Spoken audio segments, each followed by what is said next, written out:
Okay, so let's have a quick revision of our index laws, because everyone loves index laws. So I'm just going to run through these. We'll talk about the examples, what they're called, that sort of stuff. We'll start off with the easiest one. This one is referred to as the multiplicative law. It's just about multiplying. When you multiply a number with the same base, it has to have the same base.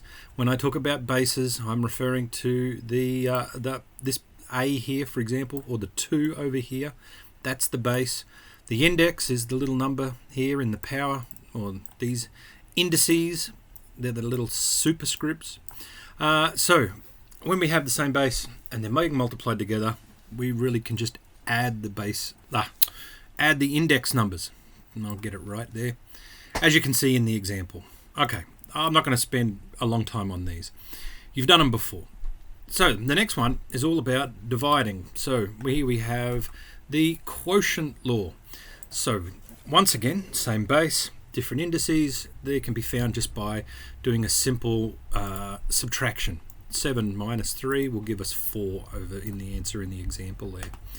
Okay, next one is called the power of a power, and it really is just distributing out the indices. As you can see over on the general rule, the n is outside of a term in the brackets here. The base doesn't change. What changes is you multiply those two indices together. Just like over here, the 3 and the 7, the two indices are multiplied together to give 21. The next one on this little graphic, it's not really a law, it's just common sense really. Any number, any numeral, pronumeral, whatever, to the power of 1 really is just itself. And so we don't normally write to the power of 1. If you have a number that has no power and someone says, well, what is the power of that number? It's just to the power of to 1. It's just like, yeah, we don't normally write it. Okay, next one. It is a law. It has a name. This one's called the Zeroth Law. The Zeroth Law is all about anything that's to a power of 0. And anything to a power of 0 is just 1. Whether it is A or 34 or an elephant to the power of 0 would just be 1. Okay?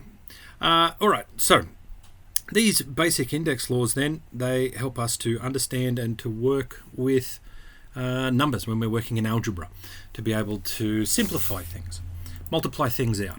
Okay, a couple of other ones I want to go through as well. Here we have an interesting one. It's almost like a combination of the quotient law and the power law, the power of power law.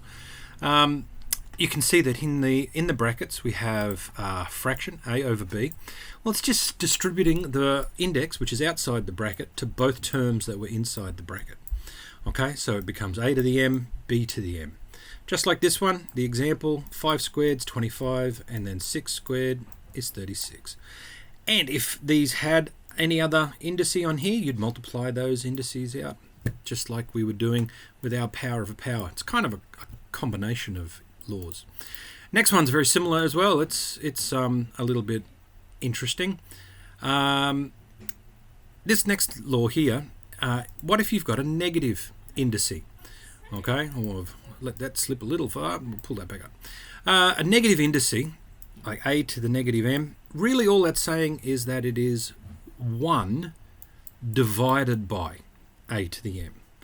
Okay, so anytime you see a negative indice, that should, in your mind, you should be able to go, all right, well, it's really just 1 over that. So numerator of 1, our vinculum, and then our a to the m as a positive will be right there, underneath as a denominator.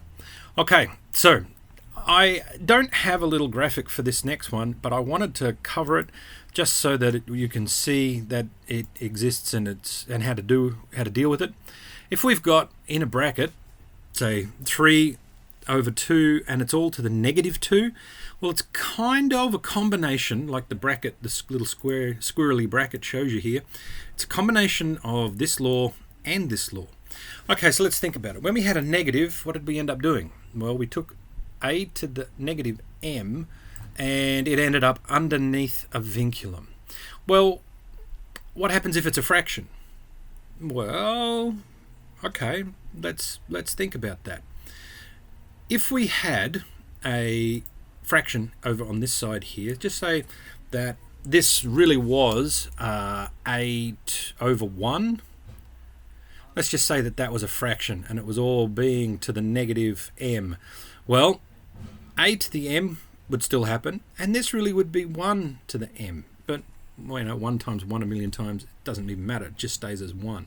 So, in my example then, I would flip and square the 2, and it would become the numerator, and the 3 would go down to the denominator, and it would also be squared. You can multiply those out, of course. This will end up being 4 over 9, 4/9. Okay, and then the very last one, which we haven't really used very much up until now, but we're about to start using a bit more of, is the fractional indices. So this is really important to understand that if we have a power, an index, that it's a fraction, what it's really doing is telling you that it's some sort of radical, some sort of root is happening over here, right? So if we have it to a half, it's the easiest one to understand. So if we've got 49 and it's a fractional indice to a half, what you do is you take the denominator of the indice and it becomes the type of radical. So in this instance, it's a square root. And we know that the square root of 49 is 7.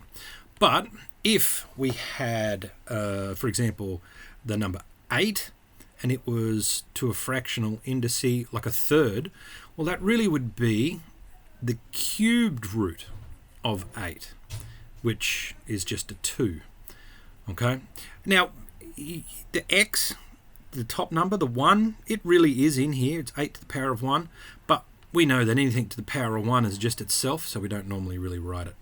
Okay, so we don't really have to have that 1 there, but it is there.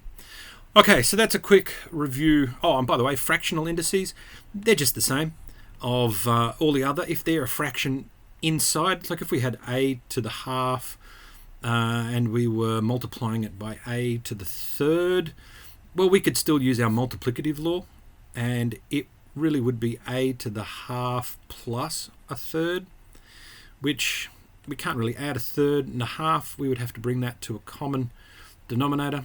So 6 is probably the easiest. This will be 3/6, and this one will be 2/6.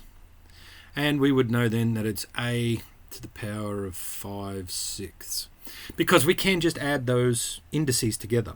So long as we can add them legally, they have a common denominator, then we can do that. Okay, so quick revision on our indices. If you forget or can't remember, just make sure that you go through this again.